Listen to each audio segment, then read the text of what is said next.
রহমান নামে একজন কুলি আছে। এই কুলি কখনো কারো সাথে খেয়ানত করে না, আমানতের খেয়ানত করে না, জবান দ্বারা মিথ্যা কথা বলে না।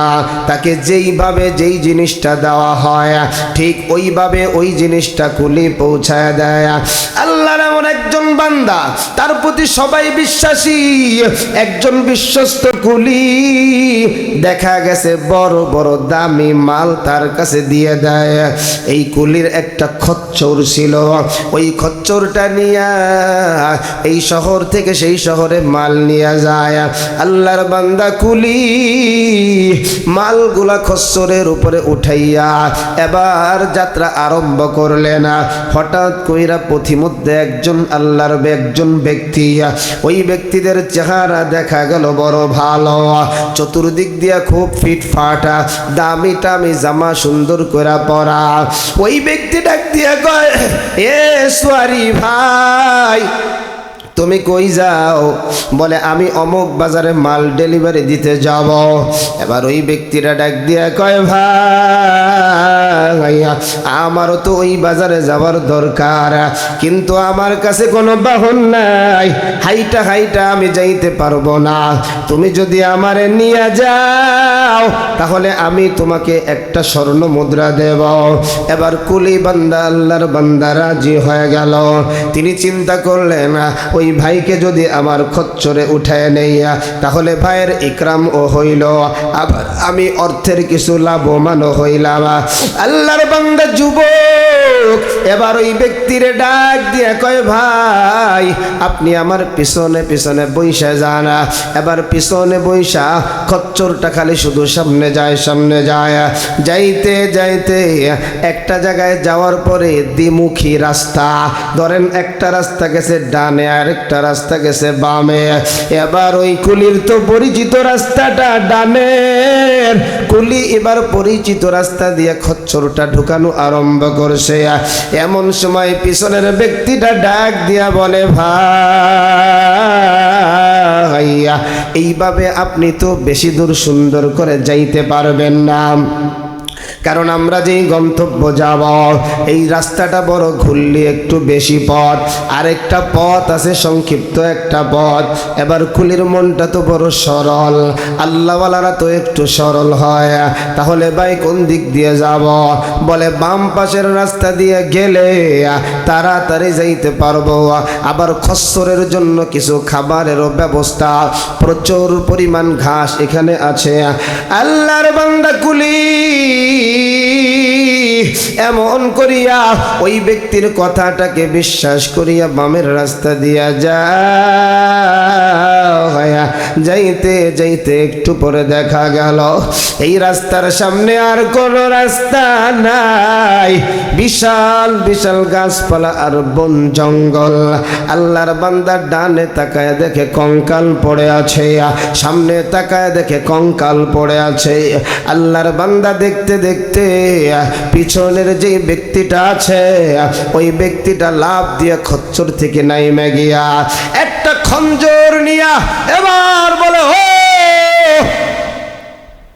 আরোহী, আমার হাত থেকে তুই বাঁচতে পারবি না।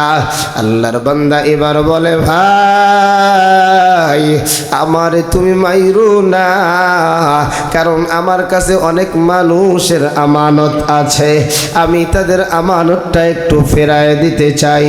প্রয়োজন পরে তুমি আমার খচ্চরটা নিয়ে নাও, প্রয়োজন পরে তুমি আমার মাল সাবানা যা আছে সব নিয়ে নাও। কিন্তু ওই ব্যক্তি জালেম বলে, না আমি সর্বপ্রথম তোমাকে হত্যা করব, এরপরে তোমার মাল সাবানা সহ সব কিছু নিয়ে যাব। আল্লাহর বান্দা কুলি এবার চিন্তা করলেন, আমার মাওলা ছাড়া এই জায়গায় আর কেউ নাই, আমি একটু আমার মাওলার দরবারে 2 রাকাত দাঁড়ায় দাঁড়ায় নামাজ পড়ব। এবার জালেম রে ডাক দিয়া কয় ভাই মরণটা যেহেতু হইয়াই যাবে আমার একটু 2 রাকাত নামাজ পড়ার সুযোগ করে দাও। জালেম বলে তোমার মতো কত মানুষ নামাজ পড়ছে কিন্তু আমার হাত থেকে বাঁচতে পারে নাই। আল্লাহর বান্দা বলে ভাই তাও আমার 2 রাকাত নামাজ পড়ার সুযোগ দাও। জালেম বলছে তাহলে তুমি তাড়াতাড়ি নামাজটা পড়ো, তাড়াতাড়ি নামাজটা পড়া নামাজে দাঁড়াইয়া শেষ করো।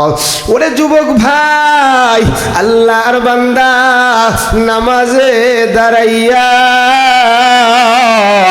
আল্লাহর বান্দা চোখের পানিটা সাইরে দিয়েছে, কারণ পিছনে জালেম খঞ্জরটা নিয়ে দাঁড়ায় রইছে আর বলতেছে তাড়াতাড়ি নামাজ শেষ করো। আল্লাহর বান্দার ভয় হাত পা গুলো থরথর করে কাঁপতেছে। আল্লাহর বান্দা কোরআনে হাফেজ কিন্তু কোরআনের একটা আয়াত আল্লাহর বান্দার জবান দিয়া নামাজে বাহির হয় না। আল্লাহর বান্দা শুধু কান্না করে আর কান্না করে। হঠাৎ করে জবান দিয়া বের হয়ে গেল আম্মান ইউজিবুল মুদতাররা ইযা দাআহু ওয়া ইয়াকশিফুস সুআ ওয়া ইয়াজআলুকুম খুলাফাআল আরদ আম্মান ইউজিবুল মুদতাররা ইযা দাআহু ওয়া ইয়াকশিফুস সুআ ওয়া ইয়াজআলুকুম খুলাফাআল আরদ। আল্লাহর বান্দা নামাজ দাঁড়ায় দাঁড়ায় কান্দে আর কোরআনের এই আয়াতটা পড়ে। হঠাৎ করে কোন জায়গা থেকে যেন বিকট একটা আওয়াজ, আল্লাহর একজন বান্দা হাজির হয়ে যায়। আল্লাহর বান্দা হাজির হইয়া ওই জালেমের দেহ থেকে কল্লাটা আলাদা কইরা দেয়। আলাদা যখন হয়ে যায় জমিনে পড়ার সাথে সাথে ওই দেহের মধ্যে আগুনটা লাইগা যায়, আগুন দিয়া পয়রা ছাই হয়ে যায়। আল্লাহর বান্দা এই দৃশ্য দেখিয়া আমার মাওলার কুদরতি কদমে সেজদা করিয়া যায়। সেজদা থেকে উঠিয়া ওই আগন্ত ব্যক্তির ডাক দিয়া কয় ভাই আপনি কে, আপনার পরিচয়টা একটু দেন। এমন সময় আল্লাহর বান্দা বলে আম্মান ইউজিবুল মুদতাররা, তুমি নামাজের ভিতরে যেই মালিকের কোরআনের আয়াত দিয়া যেই মালিকরে ডাকছো আমি ওই মালিকের গোলাম। যেই জালেমটা তোমারে হত্যা করতে চেয়েছিল ওই মালিকের হুকুমে আমি তারে হত্যা করে দিলাম। এখন তোমার ভয়ও নাই চিন্তাও নাই, তুমি এবার তোমার নিরাপদে গন্তব্য পৌঁছে যাও। আরে আমার যুবক ভাই ও কলিজার টুকরা বুড়া বাবা, ওই ব্যক্তি যদি নামাজ পড়িয়া সাথে সাথে সাহায্য পায়, আমি আপনি তো ওই মালিকেরই গোলাম, আমি আপনি কেন ওই সাহায্য পাবো না? ওই ব্যক্তি যে খুঁজু খুঁজু নিয়ে নামাজ পড়ছে, আমার তোমার মধ্যে নামাজটা নাই। আরে মাঝে মাঝে নিজেকে ধিক্কার দিতে মনে হয়। রাত্র গভীর 1টা 2টা 3টা 4টা বিধর্মীদের খেলা দেখার জন্য তুমি রাত্র জাগরণ করলা, কিন্তু আমার মালিককে রাজি করার জন্য, আমার মালিক আল্লাহরে খুশি করার জন্য কতদিন তুমি মালিকের কদমে সেজদা দেওয়ার জন্য রাতটা এরকম ভাবে জাগছো রে যুবক? জাগো নাই রে ভাইয়া। অথচ মালিকের হুকুমে মুয়াজ্জিনেরা তোমারে ফজরে ডাকে, জোহরে ডাকে, আসরে ডাকে, মাগরিবে ডাকে, এশায়ও ডাকে। আরে ফেরেশতারা বলে আল্লাহ আপনার এই বান্দা বড় জালেম, 5 বার আপনি মুয়াজ্জিনের মাধ্যমে ডাকলেন, এরপরে ওই মসজিদে আইসা কুদরতি কদমে সেজদা দেয় না। আপনার এই বান্দাটা না ফরমান, 5 ওয়াক্ত নামাজের গুনাহ আমি তাড়াতাড়ি লেখা ফেলাইলাম। আল্লাহ বলেন না রে ফেরেশতা না, আমার বান্দারে আরেকটু সময় দে না, আমার বান্দাই আমার কদমে মনে হয় এই সেজদা করবে। এ যুবক ভাই আজকে মরার ভয় নাই, এ বুড়া বাবা আজকে কবরে যাওয়ার চিন্তা নাই। এ যুবক ভাই এই কবরের অবস্থাটা তো বড় ভয়ঙ্কর হয়ে যাবে। আমার নবী জানায় দেয় আল কবরু রাউজাতুম মির রিয়াজিল জান্নাহ আও হুফরাতুম মিন হুফারিন নার। এই কবরটা কারো জন্য জান্নাতের বাগান হয়ে যাবে, কারো জন্য আগুনের গর্ত হয়ে যাবে। আরে ওই কবরে যখন আমারে তোমারে ঢুকাইয়া দেবে, আর কবরটা তো মুহূর্তের মধ্যে চতুর্দিক দিয়া আমাবস্যার মতো অন্ধকার দেখি। ডানে মাটি বামে মাটি,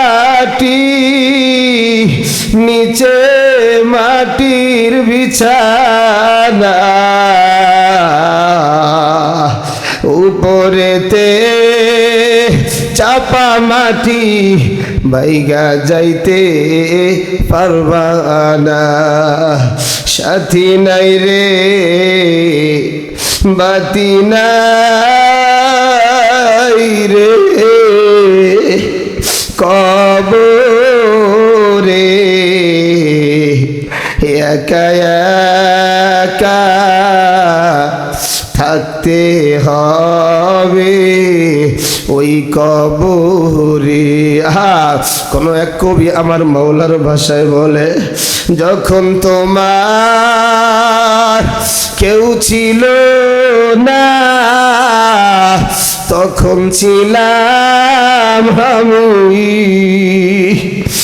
এখন তোমার সব হইয়াছে পর হইয়াছি আমি। আবার যখন তোমার কেউ রবে না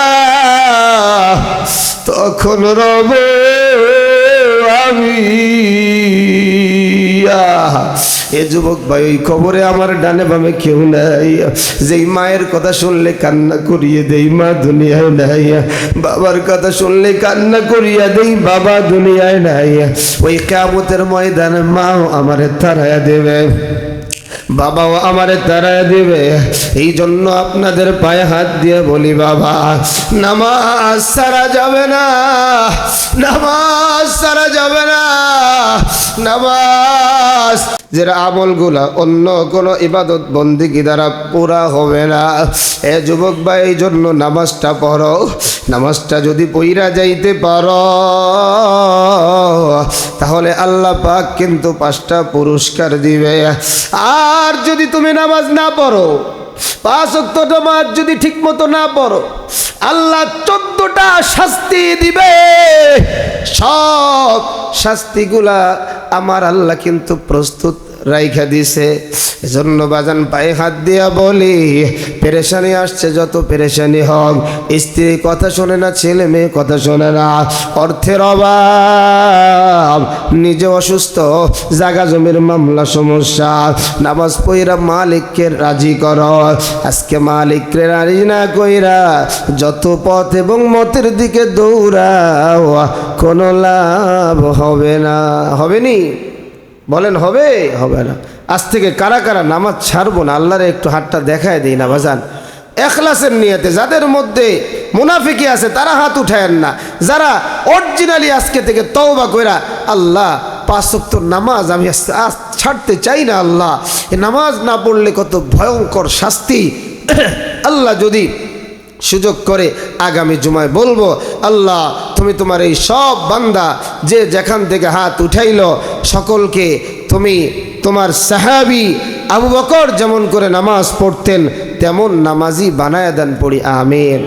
বাজান নামাজ না পড়লে 5টা, নামাজ পড়লে 5টা পুরস্কার, আর নামাজ না পড়লে 14টা শাস্তি ইনশাআল্লাহ। না কেন কথা বলেন না কেন?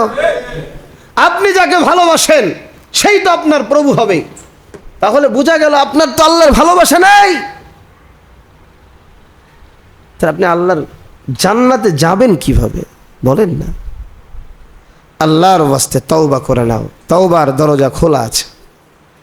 ওই সময় তওবা কবুল হবে না যখন আজরাইল এসে থাবা মারবে, অঙ্গাণু আরম্ভ হয়ে যাবে। দেখেন আল্লাহ পাক কত সময় দিস। নবী আল্লাহকে বলছে, আল্লাহ আমার উম্মত কতদিন আগে তওবা করলে তওবা কবুল করবেন? কয়েক বছর আগে। কয় না আল্লাহ হবে না। তারপরে কয় 1 মাস আগে। না আল্লাহ তাও হবে না। 1 দিন আগে। না আল্লাহ আমার উম্মতেরা গুনাহগার, এত সময় দিলে বেঈমান হয়ে মারা যাবে। আল্লাহ কয় তোমার উম্মতেরা গড়গড়ানি আরম্ভ যখন হয়ে যাবে ওই সময় পর্যন্ত তওবা করলে তওবা কবুল করব। সুবহানাল্লাহ পড়েন। কিন্তু যদি এই অবস্থা হয় যে আপনি গোল করে চিল্লান মারছেন আর এই অবস্থায় জান গেছে গা, দেখেন নাই ওই যে মিছিল, আনন্দ মিছিল বাইর করতে কারেন্টের শটে একজন মারা গেছে। কি মিছিল? আনন্দ মিছিল। আরে ভাই আল্লাহ হেফাজত করুন। জীবনটা দিল আল্লাহ, জীবনটা ব্যয় করলাম হলো শয়তানের পিছনে, আর আল্লাহর জান্নাত আশা করা বোকামি বাজান। এজন্য বাজান বড় দরদ নিয়ে আপনাদের সামনে কথাগুলো আমি বলার চেষ্টা করি। আর আমি যতগুলো বয়ান করি সবার আগে, এখানে ওঠার আগে আমি বলি, হে মন, আজকে যতগুলো কথা বলবি সবার আগে তোর কান সব থেকে তোর মুখের কাছে, তুই আমল করার চেষ্টা করবি। এরপরে তোর মুসল্লিরা, বাহিরের মানুষেরা। আমি নিজের জন্য এগুলো নসিহাত মনে করি। আপনারাও বাজান প্রত্যেকটা বয়ানকে জীবনের পাথেয় হিসাবে গ্রহণ করে চলেন। বহু সাধারণ মানুষ আল্লাহর ওলি হয়ে গেছে, আপনি কেন হতে পারবেন না? হাফেজ, মাওলানা, মুফতি, মুফাসসির, মুহাদ্দিস, খতিব, ইমাম এগুলো হওয়া ফরজ না, কিন্তু একজন সচ্চা মুসলমান হওয়া ফরজ। এই যে কাঠুরির কথাটা বললাম, কাঠুরি আল্লাহর কাছে কত দামি হয়ে গেছে।